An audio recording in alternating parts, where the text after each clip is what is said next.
I had no idea that Laurel Canyon was actually the true birthplace, really, of the whole 60s counterculture, the music scene, the whole hippie flower child thing. So obviously most people, well, there's two major misconceptions that people have about, hippie flower child, the whole countercultural movement in the 60s, which was the biggest countercultural movement in U.S. history. And the two misconceptions are, number one, that the hippies and the anti-war movement were one and the same, that they were synonymous, and that's clearly not true. The anti-war movement was already well underway before the hippies appeared on the scene, and many of the original anti-war activists did not look on the hippies too kindly at all. In fact, I have quotes from people saying, "Where did these people come from? What is this, an intelligence operation?" So that's the first misconception. The second one is that it really kind of all started in the Haight-Ashbury district of San Francisco, which is also not true. It actually started right here in L.A., right in Laurel Canyon, which sits right above the Sunset Strip, where all the clubs are that all these bands originally got their start in. Like late 1964, early 1965, right here in the Laurel Canyon neighborhood of Los Angeles, which is a portion of the Hollywood Hills, which is now anyway, is a very, very exclusive, very, very wealthy neighborhood, and it's also a very geographically and socially isolated neighborhood. It's sort of a little island into itself up there. There's really only one way in and out on Laurel Canyon Boulevard to get up into there, and it's just very rustic, heavily wooded, very, very serene, yet vaguely ominous when you know its history. Right. Section of L.A. where this whole music and countercultural scene was born here, right here in my backyard, and I had no idea.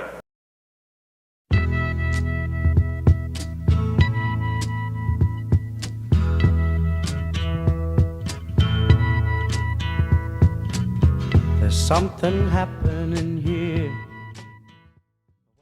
Well, it happened, simultaneous with that. In August, first week of August 1964, is when the infamous Golf-of-Tonkin incident took place, in which two U.S. warships that were part of a fleet under the command of Navy Admiral George Stephen Morrison, whose major distinction at that time was that he was the youngest man to attain the rank of Navy Admiral, but he also had another claim to fame, which wasn't talked about, but which we'll get to in a second here. But anyway, that took place in the first week of August. These ships were supposedly attacked. That led directly to the passing, within a couple of days, literally within like 48 hours, the Congress had passed the Tonkin Gulf Resolution, which was obviously pre-drafted, just as the Patriot Act was, and all this other stuff we've seen more recently, just waiting for a pretext, and so this incident took place, which is all but officially now been acknowledged didn't actually take place. We never were attacked at all. But that was the trigger that allowed what had been being waged as a covert war to be vastly escalated and led directly to the introduction of uniformed ground troops and a massive bombing campaign that went on for years and years and years, and hundreds of thousands of kids got shipped off there. 50-some thousand never came back. Tens of thousands of other ones came back in pieces, and it all stemmed from the Tonkin Gulf incident in August of 1964.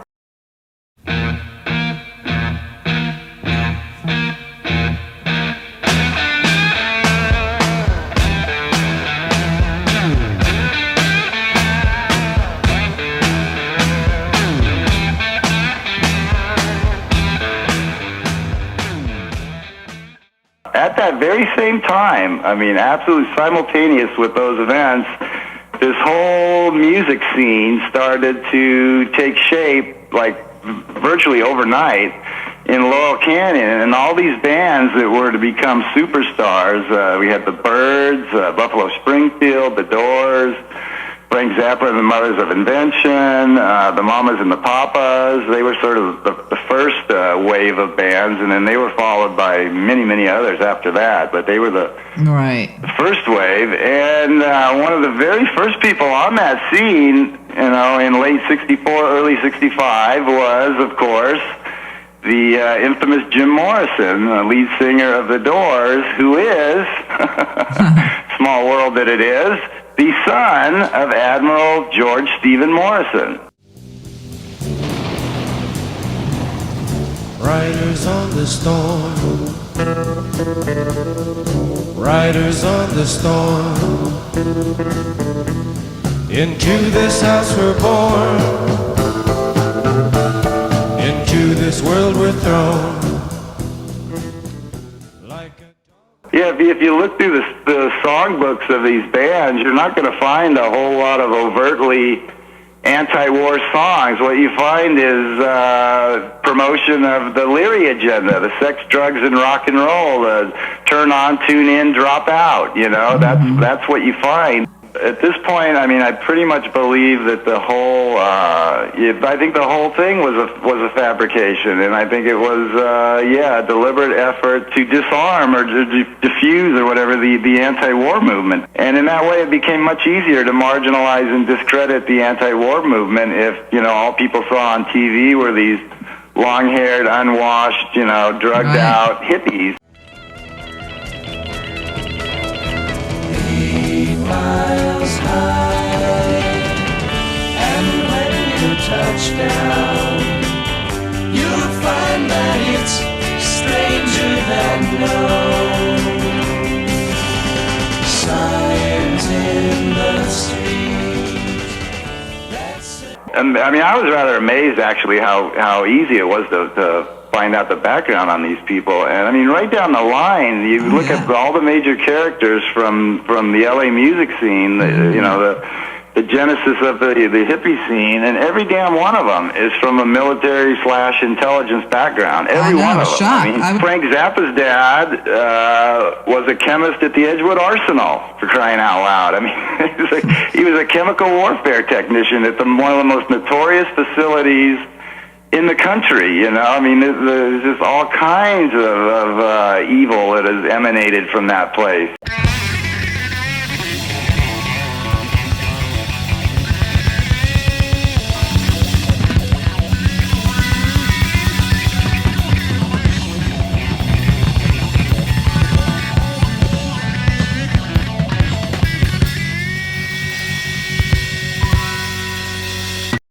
He was a regular at Cass Elliott's place. By numerous accounts, he was a regular visitor. Him and various members of his family were regular visitors to Cass Elliott's house, which I mentioned before was right across the street from Folger and Frykowski's house, who were to become, two of the victims.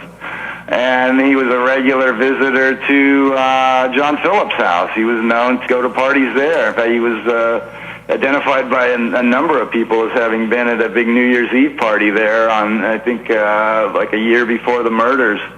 And he was known to have hung out at the log cabin where Frank Zappa held court. And after him, Eric Burden of the Animals took over as the ringleader of that place.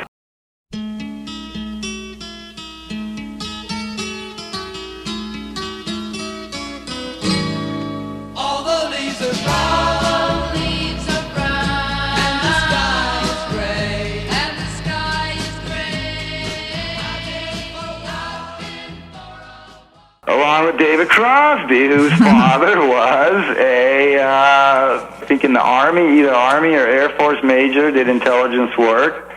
But even more interesting than that is that David Crosby has a family tree that extends literally all the way back to the Founding Fathers. God, I mean, he is, he's directly descended from, the elite, the political and military elite for many, many, many, many generations. Teach your children well, 'cause their father's hell did slowly go by, and feed them on your dreams, the one they fix, the one you'll know by. Why are they the only ones? I mean, are we to believe that the only kids in that era who had musical talent were the sons and daughters of the military intelligence complex? I thought love was only true in fairy tales, and for someone else, but not for me. They were actually very, very close to the scene. They were very much a part of the scene. Their most famous film from that era, Easy Rider, was actually shot in Laurel Canyon, and part of it was anyway was actually shot in Laurel Canyon. And the two main characters were actually modeled after Jim McGuinn and David Crosby of the Byrds. Dennis Hopper's basically playing David Crosby in that movie, and Peter Fonda's playing a character inspired by Jim McGuinn of the Byrds. And all the movie The Trip that Peter Fonda was in, and I think Jack Nicholson actually wrote, and I don't know if he directed it, but I know he wrote. Jack Nicholson was another character that was deeply involved in all this stuff.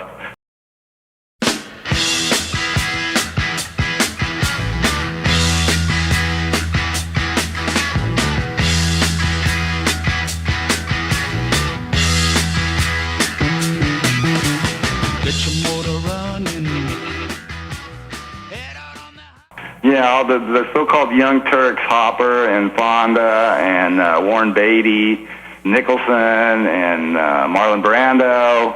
They were all, they were all very much a part of the scene. They were, in fact, they played an instrumental role in sort of kickstarting these bands by going out and hanging out in the clubs. And as a lot of people have acknowledged, that were there at the time. In what I've read, the initial draw wasn't the bands, it was the chance to go in and rub elbows with these young Hollywood stars. So they were the ones that sort of generated the buzz and drew in the crowds that made a name for these bands originally. They were helped along greatly by the Young Turks, many of whom come from a military intelligence background, believe it or not. A long, long time ago, I can still remember how that music used to make me smile. And I knew if I had my chance that I could make those people dance, and maybe they'd be happy for a while. But February made me shiver with every paper I'd deliver. Bad news on the doorstep, I couldn't take one more step. I can't remember if I cried when I read about his widowed bride, but something touched me deep inside the day the music died. I make of it a hell of a lot of planning went into this. Right.